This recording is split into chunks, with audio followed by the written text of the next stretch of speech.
Hola asombrados, ¿cómo están? Espero que bien. No se olviden de suscribirse al canal, dejar su like para apoyar el canal y comentar si les gustó la historia. ¿Preparados? Entonces, vamos con la historia. Empezó con un libro de la biblioteca. Iba de camino al baño cuando, por casualidad, bajé la mirada hacia los estantes de exhibición. ¿Qué hacía la foto de mi madre en una tapa dura? Llevaba un traje de pantalón de los años 80 con hombreras, amarillo y abullonado, con pendientes dorados y el pelo con una permanente. Pero era mamá, sin duda. Cualquier duda se disipó cuando vi un nombre catalogado como autor junto a las letras PhD. Fascinada, me agaché y hojeé el grueso volumen académico. Arquitectura de castillos húngaros de los siglos XIV al XVI, decía el título. Si mi mamá era profesora, de repente me pregunté, ¿por qué trabajaba en un almacén de paquetería? Recuerdo que sentí un nudo en la garganta mientras corría hacia el ordenador de la biblioteca para investigar más. Tenía 11 años y aún no se me había pasado por la cabeza que, tal vez, los padres también guardaban secretos. Eran los albores de Internet, pero aún así, los resultados de la búsqueda eran claros. Mi madre era, o al menos había sido, una arqueóloga bastante conocida. Una atrevida prodigio, así la describía una página web, cuya repentina desaparición en la oscuridad ha sido una pérdida para todo el campo. Ese nudo, esa sensación tensa y desagradable de que algo estaba mal, me acompañó el resto del día. Esa noche, en la mesa, no pude aguantar más. «Mamá», pregunté de repente, «¿fuiste profesora o algo así?» Mis padres se quedaron paralizados, con los tenedores a medio camino de sus bocas. Se miraron con esa mirada, la que significaba que yo había dicho o hecho algo que no debía. «Bueno, ¿qué te hace pensar eso, cariño?», preguntó mi madre con inocencia, pero su rostro estaba pálido. «Vi un libro que escribiste», exclamé. Y creo que mi madre maldijo por lo bajo. «¿Por qué no volviste a escribir?», seguí insistiendo. «No era para mí», dijo mi mamá sin rodeos.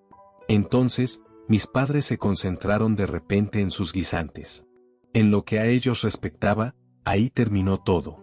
Sabía que era mejor no volver a sacar el tema. Pero investigué por mi cuenta en secreto. Era emocionante pensar que mis padres tenían un pasado de aventuras ocultas, esperando ser descubierto. Al examinar artículos y comunicados de prensa, me sentía como una espía. No entendía la mayoría de las grandes palabras académicas, pero las fotos eran más interesantes de todos modos. Torres en ruinas en picos afilados de los Cárpatos, excavaciones que exponían muros de piedra en forma de laberinto marcados como escenas de crímenes, primeros planos borrosos de paredes de mazmorras viscosas. Y en todas ellas, mamá llevaba ropa de trabajo o trajes, rodeada de colegas. Todos bronceados y sonrientes. Definitivamente no parecía que no fuera para ella. Sin embargo, la vida continuaba.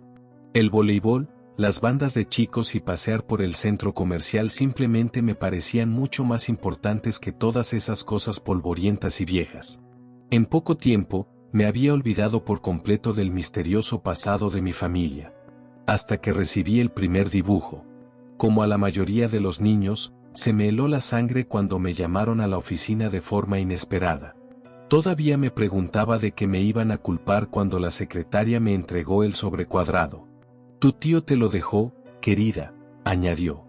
Fruncí el ceño. Yo no tenía un tío. ¿Para mí? ¿Estás segura?, musité. «Claro que estoy segura, querida», la secretaria tamborileó impacientemente sus largas uñas en el escritorio. Le di la vuelta al sobre y vi mi nombre de pila en grandes letras de imprenta. «No es por nada». Sonó su teléfono. Salí corriendo para abrir mi carta. No esperaba un trozo de papel enorme, doblado de forma tan apretada y perfecta. La imagen dibujada en él, un círculo blanco rodeado de un pergamino que se ennegrecía, creando el efecto de una luz al final del túnel, no era menos misteriosa. No había ninguna nota. Debía habérselo dicho a alguien, me doy cuenta ahora. A mis padres, a un profesor, a cualquiera. Pero en ese momento, simplemente metí el dibujo en mi mochila.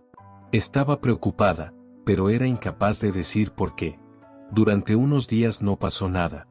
Aunque sí que me sorprendí, escabulléndome para mirar esa extraña imagen. Había algo inquietante en la pequeña luz lejana rodeada de una oscuridad amenazante e infinita. No pasó mucho tiempo antes de que recibiera otro sobre de mi tío. Este tenía rejas, del tipo que cubría las alcantarillas en el camino a la escuela. Cientos de ellas, desde todos los ángulos diferentes. Aunque era un boceto bidimensional, me daba la sensación de estar atrapada debajo de una de esas rejas, metiendo los dedos entre las barras, desesperada, incapaz de salir. Lo arrugué y lo tiré. Necesitas decirle a tu tío que tiene que encontrar una forma diferente de dejarte cartas, me dijo la secretaria de la escuela al día siguiente. No puedo estar llamándote aquí todos los días. Escudriñó mi rostro pálido mientras tomaba el tercer sobre. ¿Está todo bien, querida? Él no es mi tío, susurré. No tengo un tío. Me pidieron que me quedara quieta mientras la secretaria buscaba al director. En el pequeño armario audiovisual que era la oficina de seguridad, un grupo de adultos se apiñó a mi alrededor. Sus rostros me decían que lo que estaba pasando era grave. Sin importar cuántas veces rebobinaron el granulado video en blanco y negro, sin embargo, no reconocí al hombre que estaba dejando las cartas. Un hombre blanco de mediana edad, bien afeitado, con cabello negro y gafas. No era ni demasiado gordo ni demasiado delgado, ni demasiado bajo ni demasiado alto. Había preguntado por mi nombre completo y mi grado, y yo nunca lo había visto en mi vida. Los administradores habían intentado abrir el tercer sobre en un lugar donde no pudiera ver. Pero para una niña de 11 años era fácil espiar por los costados de sus cuerpos grandes y torpes. El papel había sido meticulosamente dibujado con un lápiz negro y gris. El efecto de un pasillo estrecho, sin luz y lleno de agua, o tal vez varios. Mirarlo me hacía doler los ojos. Mis padres fueron llamados de inmediato. Ellos también afirmaron no haber visto nunca al hombre y negaron saber lo que podrían significar los extraños dibujos. La seguridad de la escuela quería que mis padres me recogieran, pero los 12 turnos que ambos trabajaban para poner comida en la mesa hacían eso imposible. En cambio, me dijeron que caminara a casa con mis amigos. El problema era que yo no tenía amigos. Al menos, no cercanos, y los conocidos que se vieron obligados a caminar conmigo a casa no entendían lo que estaba pasando. No es que yo fuera una compañera agradable o conversadora. Pasé la mayor parte del camino mordiéndome el labio, mirando los árboles y volteando a ver por encima de mi hombro. Cada vez que oía el ominoso rugido de un motor, me preparaba para correr. Mis nervios estaban destrozados. Dormía de forma intermitente, si es que dormía, y mis sueños estaban llenos de túneles de piedra estrechos y asfixiantes, y luces distantes e inalcanzables. Una noche en particular, me despertó el sonido de un silbido de viento y gotas de agua golpeando el cristal de la ventana. Era muy similar a los sonidos de mis pesadillas. Con un bostezo, me levanté para ir a beber agua. Sin embargo, algo llamó mi atención en la ventana detrás de mi cama. Ya estoy despierta, bien podría ver cómo está la tormenta, pensé. En el momento en que abrí las persianas, me encontré con esa horrible fosa de piedra o túnel o lo que fuera. Esa piedra líquida y la oscuridad claustrofóbica eran tan realistas que por un segundo pensé que todavía estaba soñando. Era otro de esos dibujos, pegado a la ventana de mi habitación. Mi grito despertó a mis padres y lo siguiente que supe fue que los tres estábamos corriendo afuera. ¿Dónde estaba la lluvia?, me pregunté somnolienta y miré alrededor de mi ventana. La huella grasienta en la ventana sugería que las gotas de agua que había oído eran el tamborileo de los dedos de alguien, probablemente la misma persona que había silbado el sonido del viento aullante justo detrás de mi almohada. Empecé a temblar, y no solo por el frío. Mi padre me agarró de la cintura tan fuerte que me dolió, y por primera vez, noté la brillante pieza de metal negro en la mano de mi madre. Una pistola. Con una mano, arrancó el boceto y lo destruyó. Esa noche dormí en la habitación de mis padres. Mi padre me abrazó en una cama queen vieja y flácida. Mi madre, que tenía que estar en el trabajo en unas horas, se quedó vigilando con una pistola y una taza de café. Nadie me decía lo que estaba pasando. A la mañana siguiente, mi padre preparó un desayuno de tostadora con waffles congelados antes de irse arrastrándose al trabajo, bostezando. Tan pronto como se fue, mi madre hizo una llamada. Pegué mi oído al contrachapado de la puerta de la habitación de mi madre. Pude oír una voz temblorosa y aterrorizada al otro lado. No sé cómo, Roger, susurró, no sé cómo es posible, pero él está aquí. Varias horas después, mi madre me presentó al doctor Roger Farminsworth, que iba a echar un ojo a las cosas de la casa. Se saludaron como viejos amigos. Con nada más que un rápido adiós y una mirada preocupada por encima del hombro hacia mí, mi madre se apresuró a ir al trabajo. Los sucesos escalofriantes no importaban, todavía teníamos que pagar el alquiler. El doctor Farminsworth era un hombre grande con cabello ralo, una barba blanca desgreñada y gafas redondas. Tuvo que agacharse para estrechar mi mano y pude darme cuenta de inmediato de que había una complexión poderosa debajo de ese exterior de Papá Noel regordete. Estaba en las pequeñas cicatrices, en el brillo de sus ojos. ¿Quién era este tipo?, me pregunté, ¿y cómo lo conocía mi madre? Farminsworth revisó las puertas y ventanas, se preparó un poco de café y se sentó en la sala con la pistola de mi madre y una pila de papeles para calificar. Silbaba mientras trabajaba. Me senté en el sofá a su lado, viendo Nickelodeon hasta que finalmente tuve el valor de preguntarle: ¿qué está pasando, por Dios? ¿Por qué todo el mundo está tan asustado? Farminsworth dejó de silbar. Pareció meditar sobre algo por un minuto.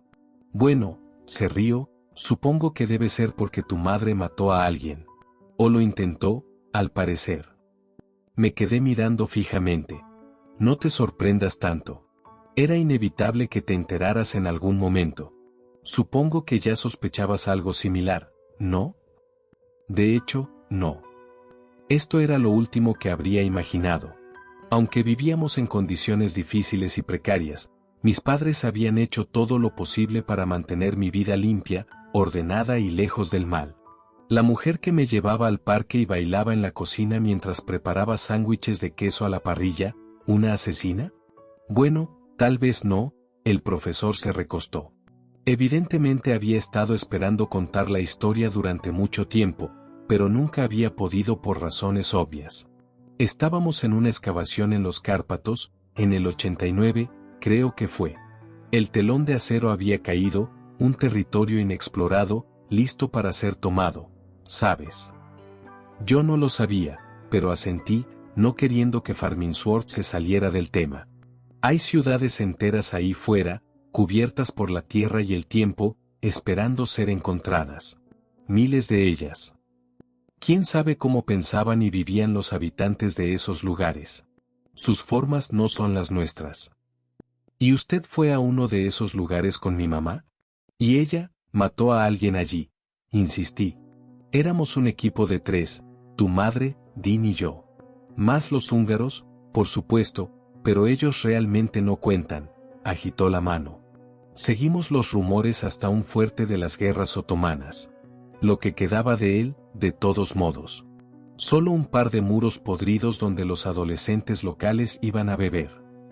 Pero en el suelo, había más. Oh sí, mucho más.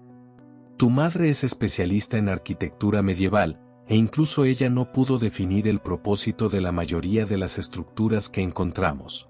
Y luego estaban los niveles inferiores, completamente intactos por el tiempo.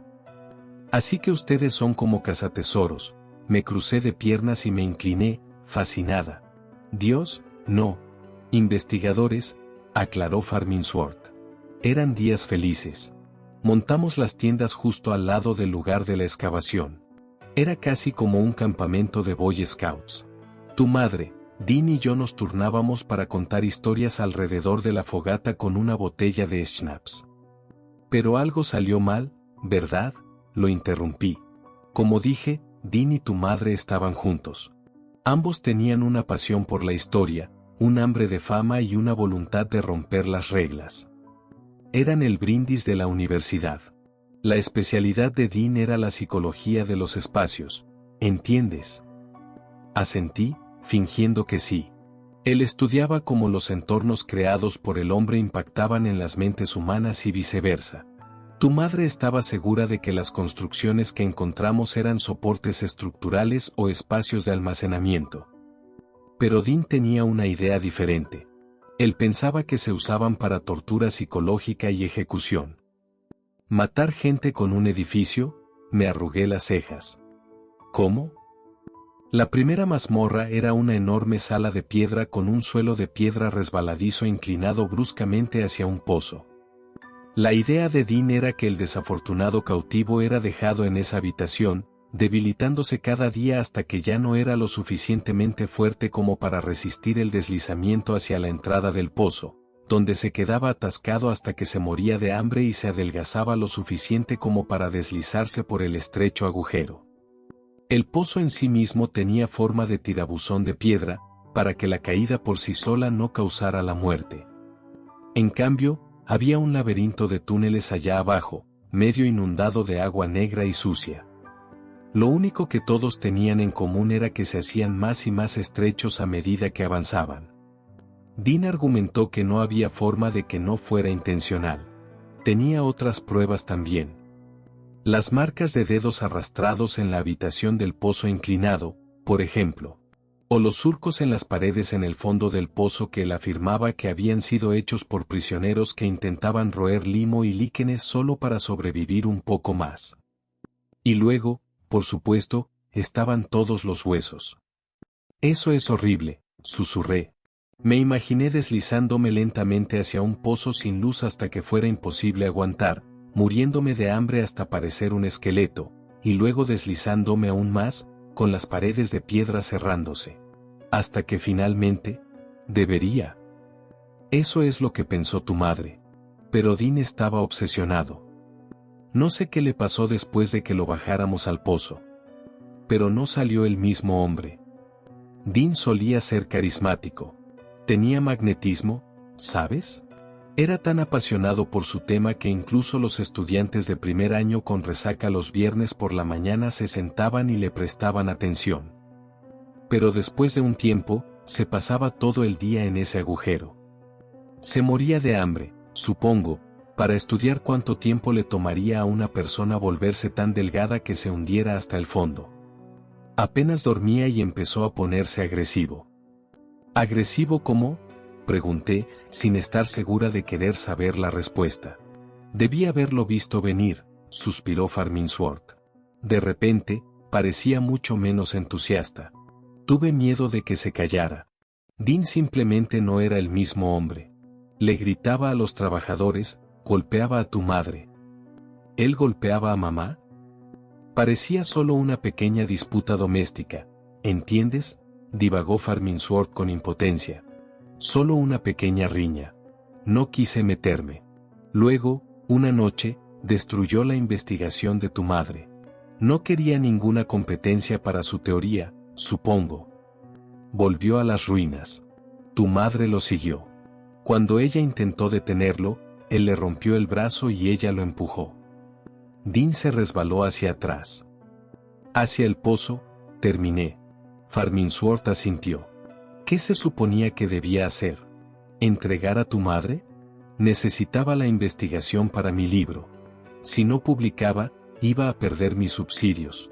¿Sabes? El asesinato me parecía mucho más importante que todo eso, pero me quedé callada. No quería que Farminsworth dejara de hablar. Si Dean escapaba y acusaba a tu madre de agresión o algo así, le habría destruido la vida a ella y a mi carrera con ella. Entonces, ¿lo dejaron ahí? Musité. ¿En ese agujero? Dean estaba loco. No había nada más que hacer. Farminsworth parecía estar suplicando ahora. Tu madre estaba en estado de shock. Le dije a los húngaros que Dean se había ido antes, no es que hicieran demasiadas preguntas, y organicé las cosas para nuestro viaje de regreso. Tu madre cumplió con sus obligaciones y me ayudó a terminar mi libro. Pero parece que perdió el gusto por el mundo académico después de eso. Trágico, se sonó la nariz. Perder a dos mentes jóvenes tan prometedoras. Yo, tengo que ir al baño. Me llevé una mano a la boca. Me sentía a punto de vomitar. Farminsworth asintió, aparentemente imperturbable por la historia, y volvió a calificar papeles. Mientras tanto, yo estaba agarrada a la taza del inodoro tratando de vomitar. Tal vez por eso no vi la forma oscura que se dejó caer desde las losetas del techo detrás de mí. El guante de cuero negro que olía a moho y humedad se cerró sobre mi boca. Otro pellizcó un nervio en mi cuello. Ni siquiera pude luchar mientras me arrastraban silenciosamente fuera del baño, a través de la cocina y hacia la puerta trasera. Mientras mi captor la abría sin hacer ruido con su pie, pude oír al Dr. Farminsworth silbando con sus ensayos y exámenes. Justo antes de que me arrastraran al patio trasero, oí que la puerta principal se abría. Mamá estaba en casa. A pesar del dolor cegador en mi hombro, me retorcí, desesperada por tirar una sartén, patear un armario, cualquier cosa. Fue en vano. Roger, exigió mi madre. ¿Dónde está mi hija? En el baño, se rió el Dr. Farminsworth. Le conté algo que le sentó mal. No me digas, Dean, el pozo hambriento, dime que no lo hiciste. Me temo que sí.